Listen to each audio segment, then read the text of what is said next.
오늘 함께 나눌 하나님의 말씀 함께 찾도록 하겠습니다. 오늘 함께 나눌 하나님의 말씀은 창세기 32장 24절부터 32절까지 말씀입니다. 구약성경 창세기 32장 24절부터 32절까지 말씀입니다. 우리 함께 하나님의 말씀 같이 봉독하도록 하겠습니다. 야곱은 홀로 남았더니 어떤 사람이 날이 새도록 야곱과 씨름하다가 자기가 야곱을 이기지 못함을 보고 그가 야곱의 허벅지 간절을 치매 야곱의 허벅지 간절이 그 사람과 씨름할 때에 어긋났더라. 그가 이르되 날이 새려하니 나로 가게 하라. 야곱이 이르되 사람이 내게 축복하지 아니하겠나이다. 그 사람이 그에게 이르되 내 이름이 무엇이냐? 그가 이르되 야곱이니이다. 그가 이르되 내 이름을 다시는 야곱이라 부를 것이 아니요 이스라엘이라 부를 것이니 이는 내가 하나님과 및 사람들과 겨루어 이겼음이니라. 야곱이 청하여 이르되 당신의 이름을 알려주소서. 그 사람이 이르되 어찌하여 내 이름을 묻느냐 하고 거기서 야곱에게 축복한지라. 그러므로 야곱이 그곳 이름을 브니엘이라 하였으니 그가 이르기를 내가 하나님과 대면하여 보았으나 내 생명이 보존되었다 함이더라. 그가 브니엘을 지날 때 해가 돋았고 그의 허벅다리로 말미암아 절었더라. 그 사람이 야곱의 허벅지 간절에 있는 둔부의 힘줄을 쳤으므로 이스라엘 사람들이 지금까지 허벅지 간절에 있는 둔부의 힘줄을 먹지 아니하더라. 아멘. 야곱이 얍복강가에서 멈추었습니다. 얍복강은 이스라엘 가운데 이제 큰 바다라고 하면은 하지만 호수가 있죠. 갈릴리 호수가 북부 지역에 있고요. 그리고 아래로는 사해가 있는데 이 북부 지역의 갈릴리의 물이 아래로 쭉 흘러가는 길이, 그러니까 사해까지 흘러가는 길이 바로 요단강입니다. 그 요단강의 지류가 양 옆으로 많이 옆에 이제 흩어지겠죠. 그 중에서 얍복강은 오른쪽 요르단 지역에 이렇게 중간 지역에 보면 이렇게 약간 이렇게, 그러니까 지류니까 이게 우기 때는 이게 생겨났다가 비가 오지 않으면 이 얍복강은 없어져 버리는 거예요. 그러니까 오늘 본문 말씀 가운데 종들이라든지 가족들이 얍복강을 건너는데 배를 타고 건너갔다는 얘기가 없어요. 아마 허리춤 아래 정도까지, 물이 차도 허리춤 아래이기 때문에 그냥 나귀를 타고 가거나 걸어가거나 해서 건너갔을 그러한 그렇게 크고 넓은 그런 길은 아닙니다. 우리 여기 앞에도 하천 있잖아요. 그 정도 되지 않을까 싶어요.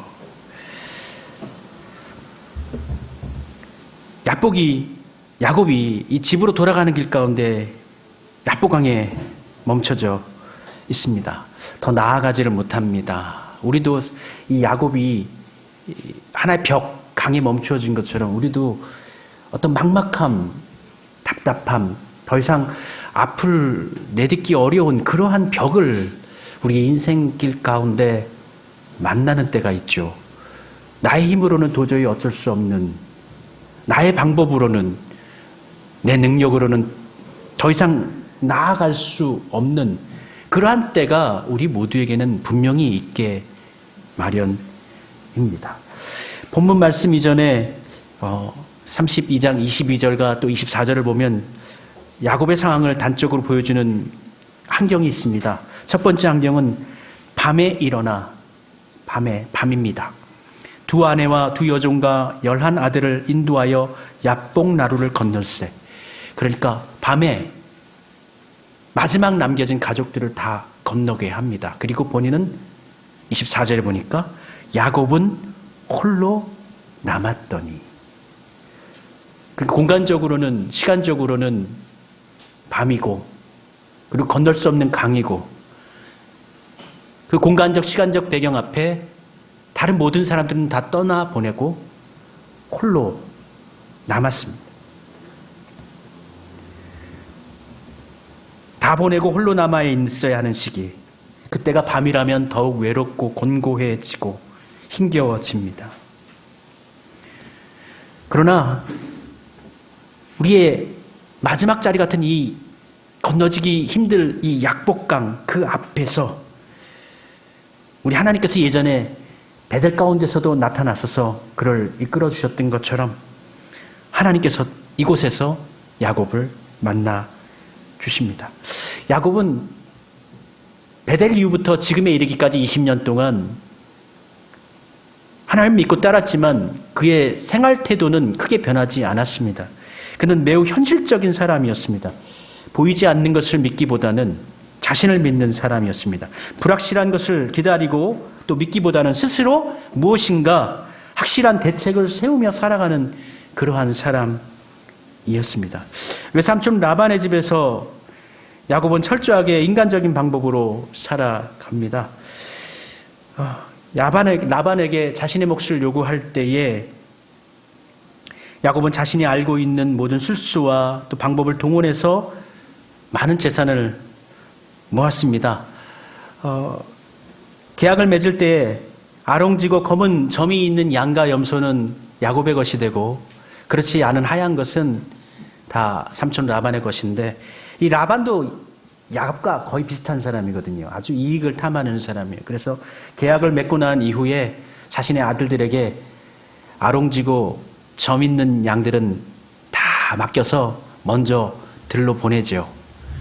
그리고 남겨진 양들 염소는 전부 다 흰색, 검은색 양밖에 없어요. 그런데 그걸 맡기는 거예요. 그리고 3일 있다가 너도 나가라. 그러니까 그 양들과 염소 속에서 태어날 것들은 다 아롱진 것이 나올 수가 없는 것이죠. 그런데 이 야곱은요, 인간적으로 노력합니다. 그들에게 먹이를 줄 때 나뭇가지 껍데기를 벗겨가지고 나뭇가지의 푸르른 색과 하얀색이 어우러지는 것을 먹여요. 또 교미할 때도 그것을 보여줘요. 그렇게 하니까 아롱진 양들이 태어나는 거예요. 근데 인간적으로 이게 가능합니까? 할 수 있는 대로 자기가 할 수 있는 최대한의 노력으로 어떻게든 해보려고. 그 나뭇가지 깎아내는 거 얼마나 힘들어요. 그 많은 양들을 다 먹이는 거 얼마나 힘들어요. 매번마다 그렇게 해야 되는데. 사실 본인이 열심히 해서 이렇게 축복을 받은 것이 아니라 하나님께서 그렇게 태어나게 해주신 것이죠. 그런데 야곱은 자신이 그렇게 인간적으로 노력하면 된다고 생각했고 그 방법으로 지금까지 살아온 것입니다. 그렇게 위기를 넘기면서 살아온 야곱입니다. 그런데 이 야곱이 인간적으로는 이제 더 이상 풀 수 없는 자신의 능력 밖의 문제 앞에서 한계 밖에서 홀로 서 있습니다. 물질의 문제라든지 돈의 문제는 돈으로 해결할 수 있죠. 그러나 이 명예에 대한 문제, 자존심에 대한 문제는 돈으로 해결할 수가 없는 겁니다. 고향으로 돌아가는데 아버지를 속이고 장자의 축복을 가로챘어요. 에서가 야곱을 죽이겠다고 하였고 또 지금 에서가 어떠한 모습으로 자신을 대할 것인지 알 수가 없습니다. 야곱이 고민을 하다가 이제 더 이상 미룰 수 없는 그러한 위치 가운데 다다라서 종들을 보냅니다. 더불어 가축들도 같이 선물로 에서에게 보냅니다. 그러면서 종에게 이렇게 말하고 하죠. 종의 종 야곱이 라반에게서 같이 있다가 이제 이곳으로 돌아오게 되어졌는데 그에게 소와 나귀와 양떼와 노비가 있으므로 사람을 보려 내 주께 알리고 내 주께 은혜 받기를 원합니다. 선물을 보내면서 은혜 받기를 원합니다.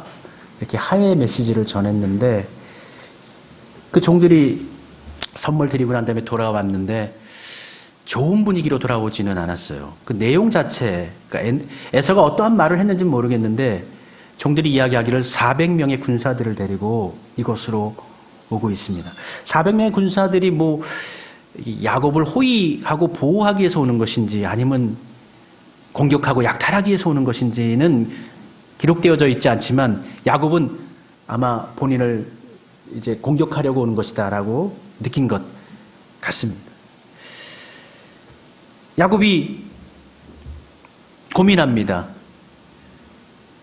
극복할 방법을 찾기 어렵습니다. 그래서 32장 7절과 8절에 보면 야곱이 심히 두렵고 답답하였다. 어떻게 해야 되나? 야곱은 계속 머리를 돌려요. 지금까지 그렇게 인간적인 방법으로 위기를 모면해 왔기 때문에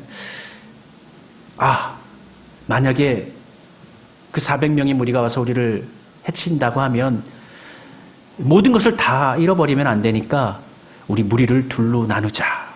그래서 8절에 보면 자기와 함께한 동행자와 양과 소와 낙타를 두 떼로 나누고 이르되 에서가 와서 한 떼를 치면 남은 한 떼는 피하리라 하고 최소한 반은 건질 수 있도록 굉장히 인간적인 방법을 모색하는 것입니다. 그럼에도 불구하고 에서가 찾아오는데 해결할 방법이 없어요. 그래서 다시 계획을 세웁니다. 이전에 보냈던 가축의 양이 너무 작았나 보다. 선물을 좀 더 많이 보내야 되겠다. 그래서 32장 14절부터 15절에 보면은 야곱이 보낸 선물, 두 번째 선물이에요. 더 많은 어떤 육축을 보내는데 암염소가 200마리, 수염소가 20마리, 암양이 200마리, 수양이 20마리, 약대 30마리, 암소가 40마리, 항소가 10마리, 암낙이 20마리. 이거를 보내는데도 한꺼번에 다 보내는 거 아니에요. 처음에 염소 200마리하고 암염소 20마리 먼저 딱 보내고 좀 또 지나고 나니까 이제 양들 200마리하고 또 수양 20마리 또 보내고 이렇게 순차적으로 염소 보내고 또 지나고 나니까 양 보내고 낙이 보내고 낙타 보내고 이렇게 선물을 거듭거듭 계속 받게 하는 노림수가 있는 거죠. 야곱이 인간적으로 이 에서의 마음이 선물을 받을 때마다 좀 녹아내리도록 이게 인간적인 수를 쓰는 거예요. 그러면서 더불어서 종들에게 이렇게 이야기합니다. 18절에 보면 이것은 주의 종 야곱이 자기 주인 에서에게 보내는 예물입니다. 그러니까 표현상에서 주의 종이라는 거예요. 주라는 것은 에서고 종이라는 것은 야곱이 됩니다. 당시에 이 종이라는 표현은 왕과 신하의 관계 또는 부모와 자식 내지는 스승과 제자의 관계 속에서만 사용하는 이 단어인데 에서를 가리켜 주라 하고 자신을 가리켜 종이라 낮추기까지 하면서 에서의 마음을 사려고 합니다. 그럼에도 불구하고 야곱의 마음은 여전히 두렵습니다. 이제 남은 방법은 하나밖에 없어요. 인간적으로 본인이 할 수 있는 건 다 계책은 다 세웠어요. 재산을 보존하기 위해서 두 떼로 나뉘었고 또 보낼 수 있는 선물은 더 많이 보내서 에서의 마음을 달랬습니다. 그럼에도 불구하고 에서가 분노하고 있다면 나에겐 방법이 없는 거예요. 야곱에겐 방법이 없는 거예요. 그래서 그 밤에 먼저 종들은 다 보내고 재산들, 육축들은 다 보내고 마지막 남은 이 편에 남은 가족 식구들 두 아내와 두 여종 그리고 자식 아들 11명, 딸 1명 그 가족만 남겨져 있어요. 나루에. 근데 그 밤에 그 가족들 모두를 보내고 이제 홀로 남겨지게 됩니다. 홀로 남아서 그가 잠을 못 잔 것 같아요. 아마 야복나루를 서성인 것 같습니다. 그때 한 사람이 나타납니다. 순간 야곱은 이 사람은 하나님의 사람이구나 라고 캐치를 한 것 같아요. 예전 베델에서는 이제 잠을 잤잖아요. 잠을 통해서 꿈을 통해서 하나님께서 계시해 주셨는데 이번에는 잠이 아니라 꿈을 꾼 것이 아니라 고민 가운데서 잠을 이루지 못하고 야복나루에서 어찌하지 못하는 가운데서 있을 때에 한 사람이 나타납니다. 그래서 야곱은 이 사람이 하나님의 사람이구나. 이 사람에게 도움을 구해야 되겠구나. 이 사람에게 은혜를 받아야 되겠구나. 라고 생각하고 그를 붙잡은 것이죠. 그래서 성경에 보면은 씨름을 하였다라고 낙이 나오는데 난데없이 왜 이 사람을 붙잡고 왜 씨름을 하겠습니까? 씨름을 했다라는 거는 붙잡고 놓지 않았다라는 거예요. 떠나가지 못하게 했다라는 거예요. 뭐 씨름하면은 이렇게 경기해가지고 넘어뜨리면 이기고 지는 건데 그게 아니에요. 야곱은 붙잡고 이 사람이 움직이지 못하도록 가지 못하도록 놓지 않았던 것입니다. 우리가 요즘 격투 경기를 보면은 격투 경기도 라운드가 3라운드인데 5분을 넘기지 않게 합니다. 5분 1라운드 한번 뛰고 나면 선수들이 그 좋은 체력을 갖고 있는 선수들도 얼마나 지칩니까? 3라운드 끝나고 나면 모든 체력을 다 소비하거든요. 그런데 밤이 새도록 야곱은 그 사람을 놓지 않았습니다.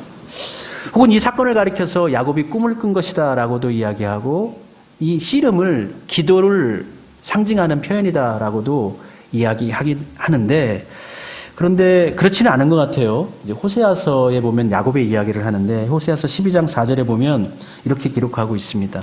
또 힘으로는 하나님과 겨루되 천사와 겨루어 이기고 울며 그에게 간구하였으며 울며 그에게 간구했다라고 호세아서에서 실제적인 상황을 전제하고 이야기하고 있고요. 그리고 야곱이 또 이 사람이 놓아주지 않으니까 야곱의 그 한도 뼈를 잘라내지 않습니까? 어긋나게 하지 않습니까? 실제로 다음날 야곱이 이제 뼈가 어긋나가지고 부러져서 절면서 걷는 모습을 보면 이건 꿈이 아닌 거예요. 실제적으로 있었던 사건인 것입니다. 야곱이 에서로부터 살아나려면 도망쳐야 되죠. 그 도망칠 때 필요한 것이 무엇입니까? 건강한 다리입니다. 그나마 에서를 피해서 살아나려면 건강한 다리를 갖고 있어야 합니다. 그런데 이제는 다리도 잘라져 버렸어요.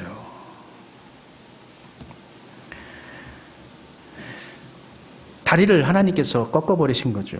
근데 사실 다리가 꺾어진 것뿐만 아니라 야곱의 고집도 꺾어져 버린 것이고 야곱의 아집도 꺾어져 버린 것이고 야곱이 지금까지 자신이 놓지 못하고 있던 그 어떠한 것들 그러한 것도 꺾어져 버린 것이죠. 26절에 그가 이르되 날이 새려하니 나로 가게 하라. 야곱이 이르되 당신이 내게 축복하지 아니하면 가게 하지 아니하겠나이다. 한도 뼈가 부러졌음에도 불구하고 놓지 않는 거예요. 그리고 그 사람이 야곱에게 이름을 붙습니다. 내 이름이 무엇이냐? 이름이 무엇이냐라는 것을 이 존재가 뭐 이게 천사라고도 하고 야곱은 이제 나중에 하나님이라고 생각하기도 하고 이건 하나님의 천사죠.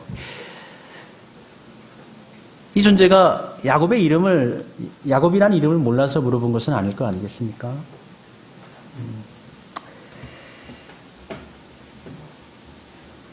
야곱입니다. 다른 사람의 발꿈치를 잡는 사람입니다. 속이는 자입니다. 전 지금 그렇게 살았습니다.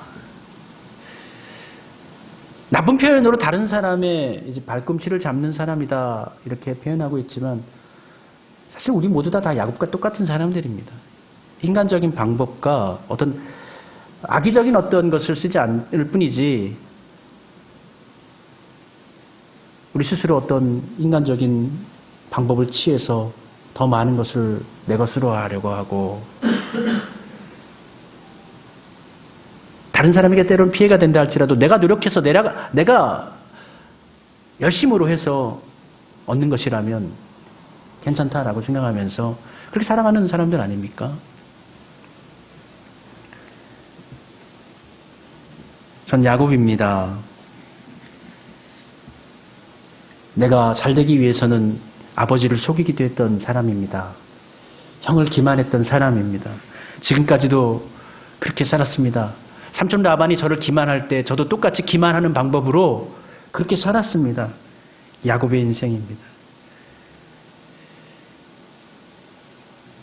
그 이름을 이제는 쓰지 말라고 이야기합니다. 그리고 새 이름을 불러주십니다. 그가 이르되 내 이름을 다시는 야곱이라 부를 것이 아니요 이스라엘이라 부를 것이니 이스라엘이라는 이름을 주십니다. 이스라엘은 사라라는 말하고 엘이라는 말이 합쳐져 있는데 엘은 하나님이고 사라는 싸우다라는 거예요. 이기다라는 뜻을 갖고 있어요. 그래서 직역하면은 하나님과 겨루어 이기다라고 28절에 보면은 그렇게 바로 해석이 되어져 있어요.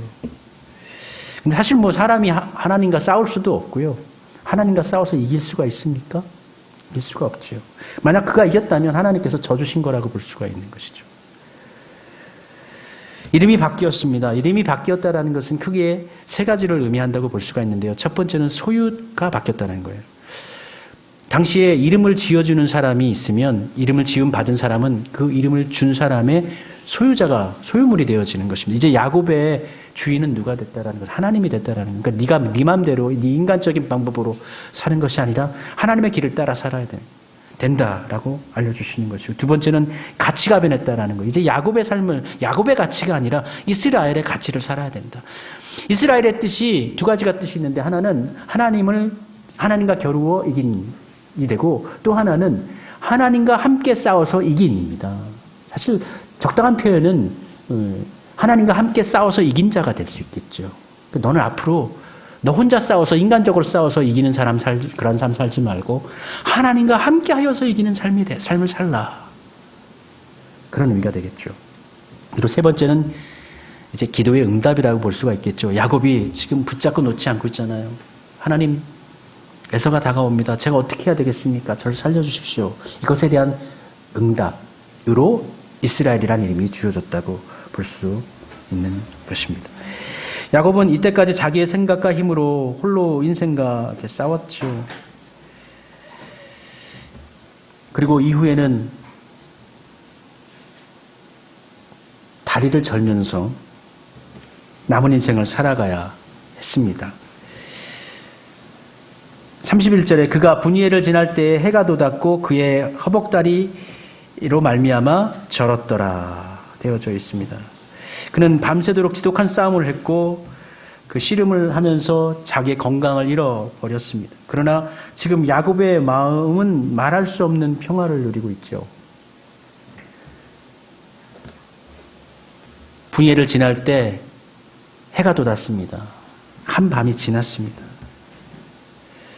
사람이 어떻게 평화를 누릴 수 있을까요? 지난 밤만 하더라도 모든 식구들을 보내고 홀로 남겨져서 어떻게 내가 살 수 있을까? 내가 어떻게 해야 하나? 고민과 근심, 답답함으로, 두려움으로 가득했던 이 야곱이 불과 몇 시간 흘러 아침이 되었을 때는 온 몸은 다 피폐하고 지치고 땀으로 가득하고 그랬지만 마음에는 한량없는 햇살이 비치고 있었던 것이죠. 어떻게 이러한 평화를 누릴 수가 있을까요? 그가 하나님을 의뢰했기 때문에 평화를 누릴 수 있는 것입니다. 하나님께 자신을 맡겼기 때문에 자신의 몸에 지금 다리가 저는 문제가 생겼지만 하나님께 다 맡겨버리면 평안이 오는 것입니다. 에서가 와서 나에게 뭐라 하든 나를 또 힘들게 하든 어찌하든 괜찮다. 하나님께 다 맡겨버린 거예요. 그러니까 평안이 온 것이죠. 그리스도인들도 마찬가지입니다. 그리스도인들이 평안을 누리는 것은 많은 것을 소유했기 때문에 평안을 누리는 것이 아니죠. 그리스도인이 평안을 누릴 수 있는 것은 하나님께서 나를 지켜주시기 때문에 평안을 누릴 수가 있는 것입니다. 지금 많은 것을 가지고 있다 할지라도 큰 회사를 경영한다 할지라도 어느 한 순간 이 세상에서는 우리 회사가 부도가 날 뻔할 수도 있고요. 지금처럼 경제 위기가 와서 살아가는 것이 퍽퍽해질 수도 있고 갑자기 건강이 나빠져가지고 삶이 송두리째 무너져 버릴 수도 있는 것이고요. 또 어느 날 갑자기 자동차를 타고 가다가 사고가 날 수 있는 거예요.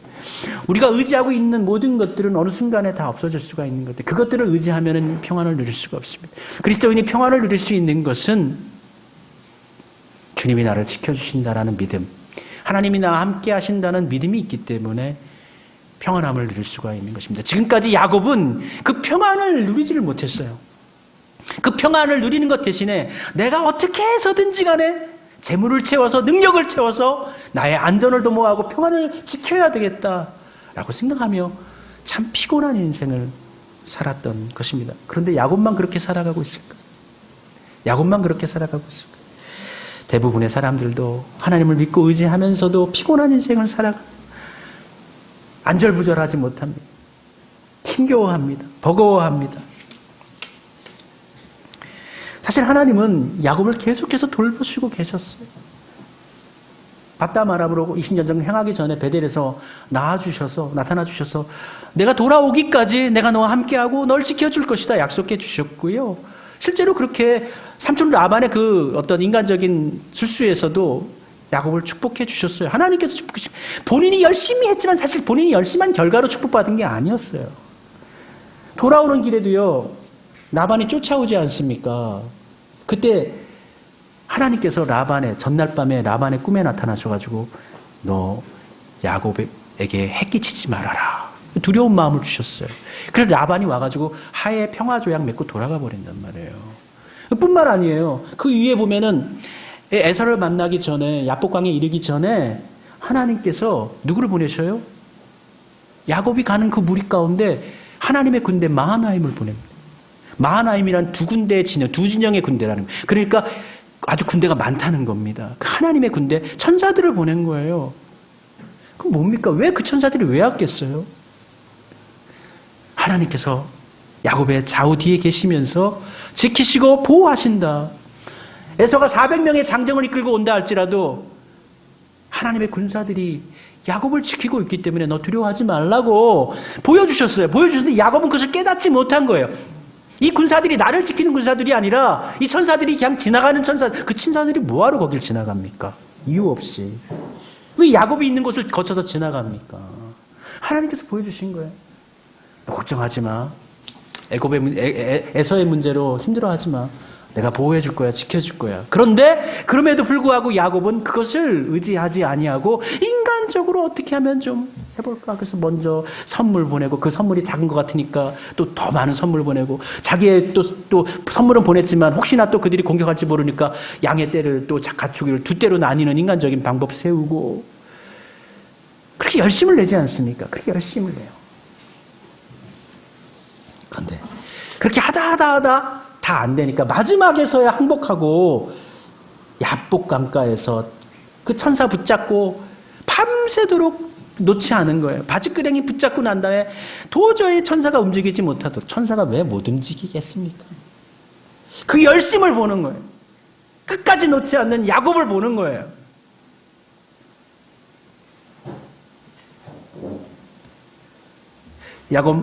만일 야곱이 인간적인 방법으로 자신의 문제를 해결하려고 하지 않고 신앙으로 풀어가려고 했다면 고향 땅으로 가던 길목에서 만난 하나님의 군대가 자신을 호위하고 지켜줬을 것이고 또 에서가 많은 군사를 이끌고 들어온다 할지라도 큰 문제가 없었을 것입니다.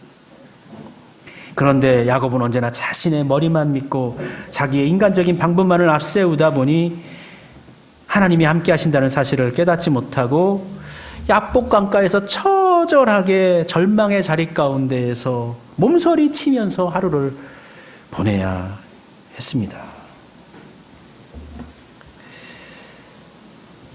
그가 쩔뚝거리면서 다음 날 에서를 향해서 나아갑니다. 쩔뚝거리면서 강을 건넜겠죠. 그리고 에서를 향해서 나아갈 때 에서가 400명의 군사를 이끌고 다가오는데 다음 장 33장 4절에 보면 이렇게 기록하고 있습니다.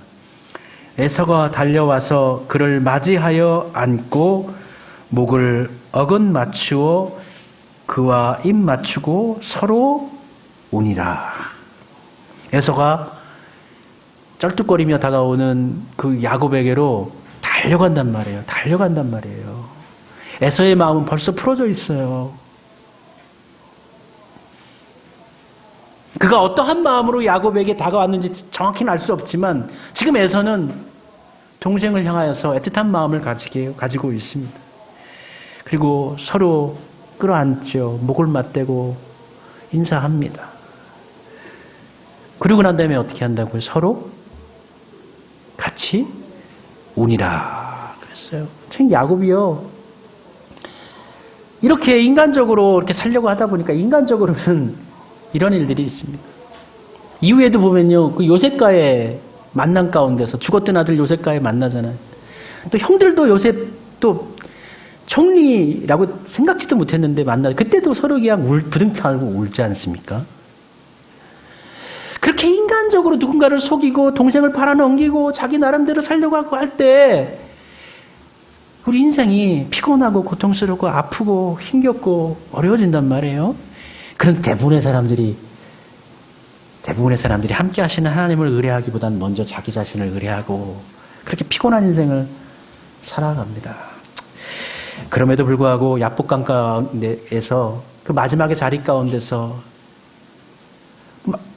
뭐 하나님께서 오실 것이라는 그 기대도 할 수 없는 거잖아요. 오실 수도 있고 안 오실 수도 있는 거고 그러한 자리인데도 불구하고 야곱은 머물 수밖에 없는 것이죠. 거기에 멈춰 있을 수밖에 없는 거예요. 그곳에 우리 하나님께서 사자를 보내셔가지고 야곱을 만나 주십니다. 그리고 너 이제 야곱으로 살지 마. 이제는 그렇게 살지 마. 그렇게 피곤하게 살지 마. 그렇게 힘들게 살지 마. 그런 것들에 너무 이 세상 것들에 너무 목매어 살고 그렇게 하지 마. 이스라엘로 이름을 바꾸어 주십니다. 바꾸어진 야곱 에서와 화해하고 하나님 앞에 온전한 삶으로 나아가겠습니다. 그렇게 약속했지만 본인은 그렇지만 이게 또 문제예요. 본인 식구들은 또 그렇지 않은 거예요.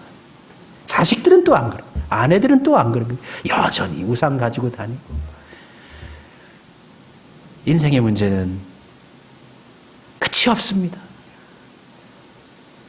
그러나 오늘 이날 야복강가에서 맞은 해를 새롭게 밝은 해를 비친 그래서 이곳을 가리켜서 이름을 바꾸지 않습니까? 이 야복강가 그곳을 야곱이 분이엘 하나님의 얼굴 이 하나님의 얼굴을 배웠다라고 하는 이날만큼은 야곱에게서는 있을 수 없는 그러한 은혜의 경험이 되었던 것이죠. 우리에게도 정말 야복강가 같은 곳에서 철저하게 하나님을 만나고 철저하게 깨져지는 시간이 우리에게도 필요합니다. 반드시 있어야 됩니다. 그것을 통해서 우리를 이끌어내십니다. 이스라엘의 삶으로 하나님께서 부르시고 하나님께서 채우시고 하나님께서 돌보시는 것에 그 평안함을 누리는 삶으로 나아가는 그러한 경험이 우리에게도 반드시 있어야 합니다. 그 은혜를 사모하시면서 혹여 여러분들 지금 우리 앞에 길이 막혔습니다. 길이 보이지 않습니다. 앞으로 나갈 수가 없습니다. 어떻게 해야 할까요? 그러한 상황 가운데 놓이신 분들, 야곱이 하나님의 사자를 밤새 놓지 않았던 것처럼 하나님의 뜻을 끝까지 붙잡고 하나님의 의를 사모하면서 나아가시길 바랍니다. 우리 하나님께서 분이엘의 영광을, 분이엘의 평강을 허락해 주실 것입니다. 우리 찬송 부르면서 우리의 마음을 함께 고백하도록 하겠습니다. 예수 나의 좋은 치료자. 그렇습니다. 우리가 살아가는 삶의 환경은 고통과 슬픔과 어려움 뿐이지만 그곳에 예수님의 손길이 우리 가운데 미쳐질 때 우리가 치료될 수가 있습니다. 참 좋으신 치료자이신 예수님이 우리의 삶과 영혼과 또 우리의 자녀들과 우리 앞길 가운데 임하기를 소원합니다.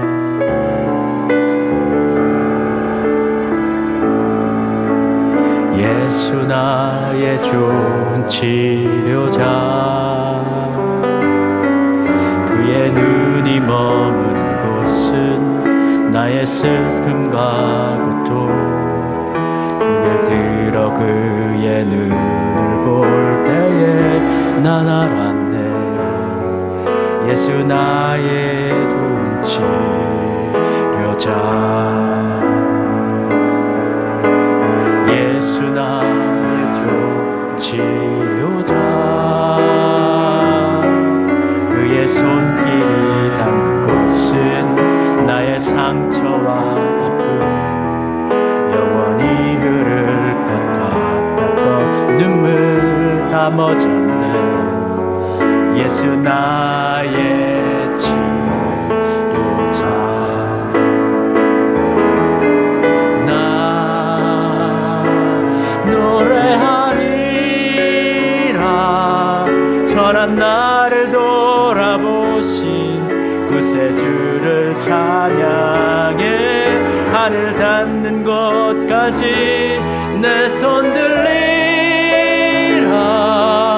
예수 나의 치료자, 예수 나의 좋은 치료자, 예수 나의 좋은 치료자. 아멘. 그의 눈이 머무는, 그의 눈이 머무는 곳은 나의 슬픔과 고통, 고개를 들어 그의 눈을 볼 때에 난 알았네. 예수 나의 좋은 치료자. 아멘. 예수 나의 좋은, 예수 나의 좋은 치료자. 그의 손길이 닿는 곳은 나의 상처와 아픔 영원히 흐를 것 같았던 눈물 다 멎었네. 예수 나의 치료자. 아멘.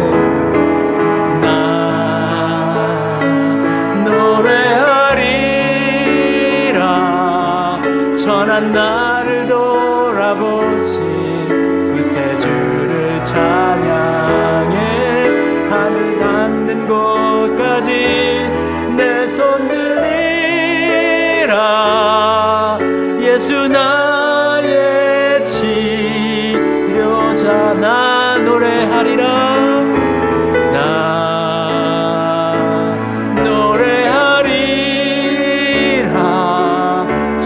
나를 돌아보신 구세주를 찬양해 하늘 닿는 곳까지 내 손 들리라.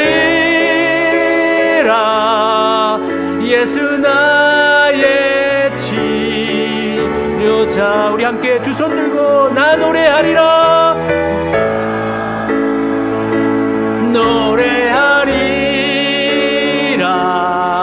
선한 나를 돌아보신 구세주를 찬양해 하늘 닿는 곳까지 내 손 들리라.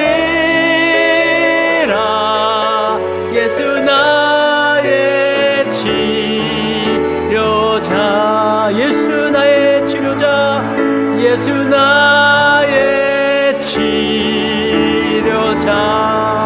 예수 나의 치료자. 우리 함께 이 시간 하나님께 고백하겠습니다. 우리의 치료자 되시는 분은 예수님이십니다. 예수님밖에 없습니다. 세상에서 우리를 치료해 주지 못합니다. 세상에 우리를 깨끗하게 해주지 못합니다. 세상에 우리를 살리지 못합니다. 오직 예수님만이 우리를 살리시는 분인 줄 믿습니다. 그 예수님의 은혜 가운데 우리의 손을 들고 하나님 도와주시옵소서. 정말 절망하고 막막하고 정말 앞으로 알 수 없는 이 삶 가운데에서 하나님의 손길을 기대하고 기다립니다. 주님, 아버지 하나님, 야복강하고 이 강가에서 정말 인생의 마지막 자리 가운데서 하나님을 갈망했듯이 그 손을 놓지 않고 끝까지 붙잡았듯이 우리도 하나님을 붙잡기를 원합니다. 치료자 되신 주님께서 이 시간 우리 가운데 임하여 주시고 우리 삶 가운데 주의 권능을 부어주시옵소서. 우리 함께 기도하도록 합시다. 오 주님, 이 시간 우리와 함께 해주시옵소서. 주의 권능과 능력을 우리 가운데 부어주시옵소서. 주의 사랑으로 우리 가운데 임하여 주시옵소서. 예수님만이 우리의 치료가 되십니다. 예수님만이 우리의 구원자가 되어주시고 예수님만이 우리의 그 아픔을 싸매어 주시는 분이십니다. 아버지 하나님, 상처받고 아파하고 정말 울고 있는 우리의 영혼이 하나님 안에서 온전히 회복되어지는 그러한 역사가, 그 분인의 역사가 우리 가운데 임하기를 소원합니다. 주님, 역사해 주시옵소서. 아버지 하나님, 곤고한 가운데 외로운 밤 가운데 홀로 있는 우리의 삶을 아버지께서 받아주시옵시옵고, 아버지 하나님, 우리가 있는 자리 가운데 하나님 임하여 주시옵시옵고, 주의 손길로 우리를 어루만지사 하나님, 우리의 상처 입은 심령, 아픈 심령들이 회복되어지고 치료받아지기를 원합니다. 우리가 살 수 있는 길은 주님의 권능이 우리 함께 할 때 살 수가 있는 것이고, 하나님 우리를 지켜주실 때 평안을 누릴 수가 있는 것인데 우리는 이것을 망각하고 잊어버리고 늘 어찌하면은 어떻게 하면은 인간적으로 온전할 수 있을까, 더 잘 살 수 있을까, 더 건강할 수 있을까, 더 행복해질 수 있을까, 인간적인 자구함만을 내세워서 살아가는 저희들입니다. 아버지 하나님, 그것에는 평안이 없습니다. 그것에는 안식이 없습니다. 만족이 없습니다. 하나님께서 베풀어 주시는 은혜로 나아가기를 원합니다. 분이엘의 영광이 우리 가운데도 임하기를 원합니다. 상처 입고 아파하고 있는, 울고 있는 우리의 심령 가운데 임하셔서 우리를 어루만지시고 우리를 치유하시고 우리를 깨끗해 하시고, 아버지 하나님, 깨지고 부서진 우리의 삶이 다시금 온전히 하나씩 모여지게 하시고 회복되어지고 다시금 믿음 안에서 새 소망을 가지고 나아갈 수 있도록 우리 하나님, 저희들을 긍휼히 여겨 주시옵소서. 불쌍히 여겨 주시옵소서. 아버지 하나님, 붙잡아 주시옵소서.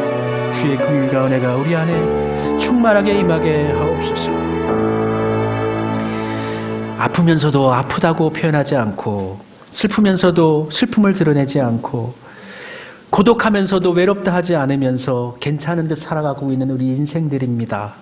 하나님 믿고 살아간다고 하면서도 하나님 바라보지 않고 하나님의 함께 하심을 믿고 의뢰하기보다는 어찌하든 인간적인 방법으로 더 살아보겠다고, 더 건강해지겠다고, 더 잘 살아보겠다고, 더 행복해지겠다고, 즐거워지겠다고 살아가고 있는 인생들, 그렇게 한 해 한 해가 지나가고 나이가 들고 노년에 이르러서는 정말 인간적으로는 아무것도 의지할 수 없는 그러한 인생이 우리에게 돌아오는 것을 우리는 망각하면서 하루하루를 보내고 있는 저희들을 용서하여 주시고 긍휼을 베풀어 주시옵소서.